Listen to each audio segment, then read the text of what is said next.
अस्सलाम वालेकुम viewers, this is me Ali Ashraf Sangal और आप देख रहे हैं मेरा यूट्यूब चैनल लीगल वॉइस। तो सबसे पहले चैनल को सब्सक्राइब कर दीजिए और बेल आइकन को प्रेस कर दीजिए।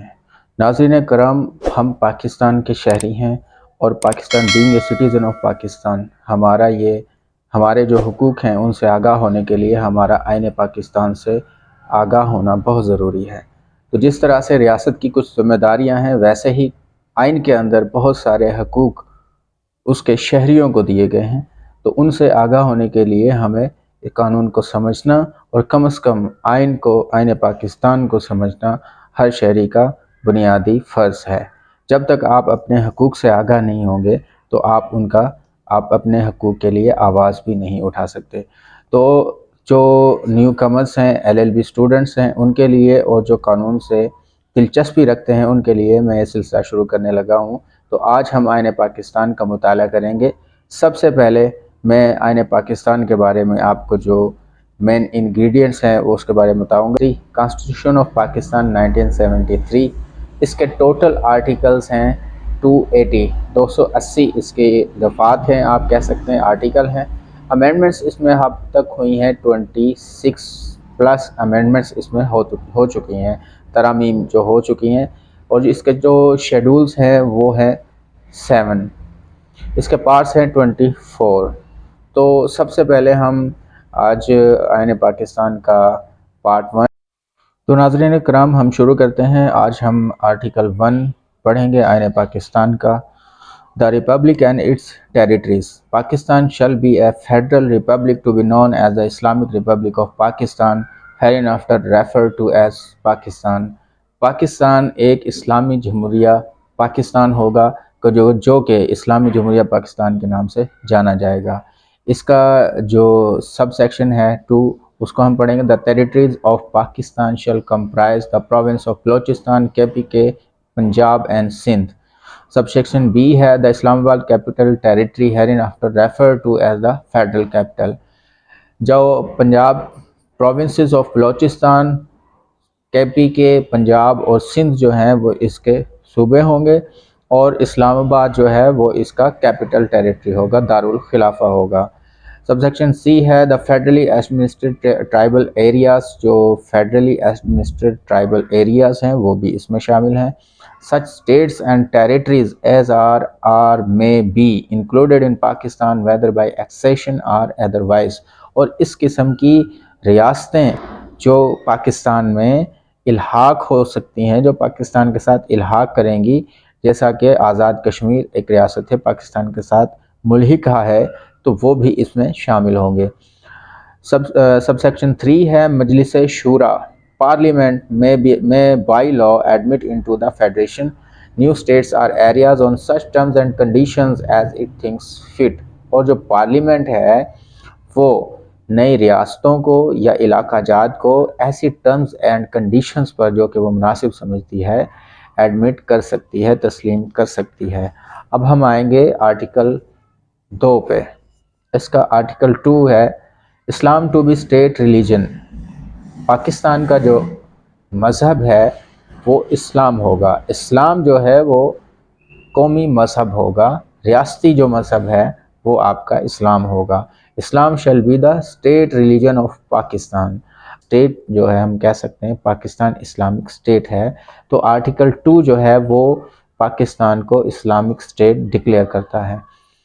आर्टिकल 2A है objectives resolution to form part of substantive provision. Objective resolution जो है, करारदाद मकासद जो है वो आईन पाकिस्तान का बुनियादी हिस्सा होगी। The principles and provisions set out in the objective resolution reproduced in the annexure are hereby made substantive part of the constitution and shall have effect accordingly. जो कि ऑब्जेक्टिव करारदाद मकासद के जो असूल ज़वाबित हैं वो आईन पाकिस्तान का बुनियादी हिस्सा तस्वुर किए जाएंगे और उनको इसके साथ शामिल किया जाएगा। अब हम आते हैं आर्टिकल 3 की तरफ। Elimination of exploitation. The state shall ensure the elimination of all forms of exploitation and the gradual fulfilment of the fundamental principle from which according to his ability to each according to his work. और पाकिस्तान की जो रियासत है वो इस्तेहसाल को ख़त्म करेगी और जिसकी जो इस्तादाकार है उसके मुताबिक, उसके काम के मुताबिक उसको उसका रिवार्ड दिया जाएगा। ये रियासत की ज़िम्मेदारी। आर्टिकल 4 है इसका, right of individuals to be dealt with in accordance with law etc. To enjoy the protection of law and to be treated in accordance with law is the inalienable right of every citizen wherever he may be and of every other person for the time being within Pakistan. कोई भी शख्स जो है वो आईन पाकिस्तान में उसको ये तहफ़्फ़ुज़ देता है कि उसको कानून के मुताबिक ट्रीट किया जाएगा और कोई इल्लीगल एक्ट उसके ख़िलाफ़ नहीं होगा उसको, और ये उसका नाकाबिले तनसीख राइट है, इसको कोई झुटला नहीं सकता, कोई मनसूख नहीं किया जा सकता इसको। सब सेक्शन 2 में इसकी अब इसको फर्दर एक्सप्लेन कर दिया गया है कि किस तरह से in particular no action detrimental to the life, liberty, body, reputation or property of any person shall be taken except in accordance with law. किसी भी शख्स को उसकी आज़ादी, उसकी ज़िंदगी या उसके जो उसकी ज़ात है उसको किसी भी तरीक़ा से महबूस नहीं किया जा सकता, उसको उसकी आज़ादी से उसको महरूम नहीं किया जा सकता, save in accordance with law, लेकिन सिर्फ़ कानून के मुताबिक। कोई इलीगली किसी को मार नहीं सकता, किसी की जान नहीं ले सकता, उसको उसकी बॉडी को अपने कब्ज़े में नहीं रख सकता। इसका आगे हम चलेंगे, सब सेक्शन बी है, no person shall be prevented from or be hindered in doing that which is not prohibited by law. कोई भी शख्स जो है उसको किसी ऐसे काम से करने से मना नहीं किया जाएगा जो कि कानून में जिसका मना नहीं किया गया।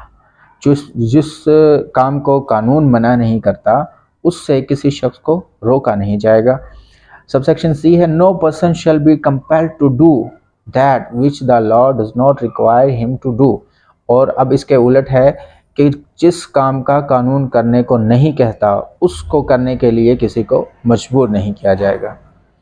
इसका आर्टिकल 5 है, loyalty to state and obedience to constitution and law, यानी कि loyalty to the state is the basic duty of every citizen. हर शहरी का ये बुनियादी फ़र्ज़ है कि वो रियासत और आइन के साथ वफ़ादार रहेगा। सेक्शन आर्टिकल 5 में वफ़ादारी की डेफिनेशन बताई गई है कि रियासत के साथ और आइन के साथ ये बुनियादी फ़र्ज़ है हर शहरी का कि वो वफ़ादारी रखेगा।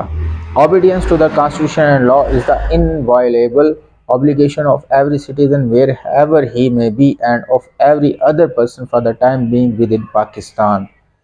हर शहरी का ये बुनियादी फ़र्ज़ है कि वो पाकिस्तान में अगर कहीं भी रहता है तो वो पाकिस्तान के आइन के साथ वफ़ादारी के साथ रहेगा, चाहे वो पाकिस्तान में रहता है या वो जिस वक़्त पाकिस्तान में रह रहा है।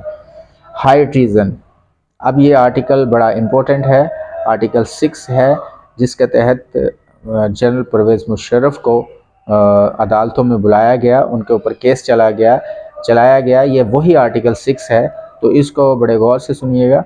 आर्टिकल 6 है हाई ट्रीज़न। हाई ट्रीज़न मीन संगीन गद्दारी।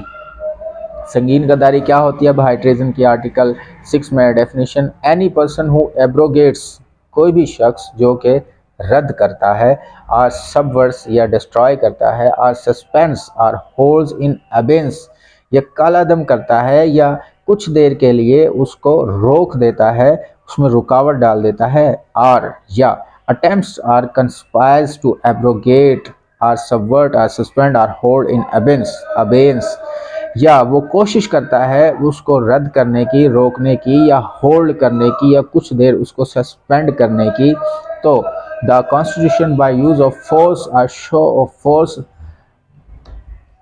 or by any other unconstitutional means shall be guilty of high treason। या तो वो ताकत के ज़रिए या किसी भी तरीके से या किसी भी गैर आइनी तरीके से वो आइन को रोकने की, कलादम करने की या होल्ड इन अबेंस करता है, तो वो हाई ट्रीज़न का मुर्तकिब होगा। अब सब सेक्शन 2 है कि एनी पर्सन एडिंग और abetting और collaborating the acts mentioned in clause 1 shall likewise be guilty of high treason।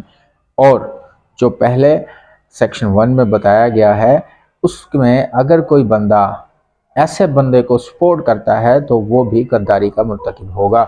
Any act of high treason mentioned in class 1 and class 2 shall not be validated by any court including supreme court and high court.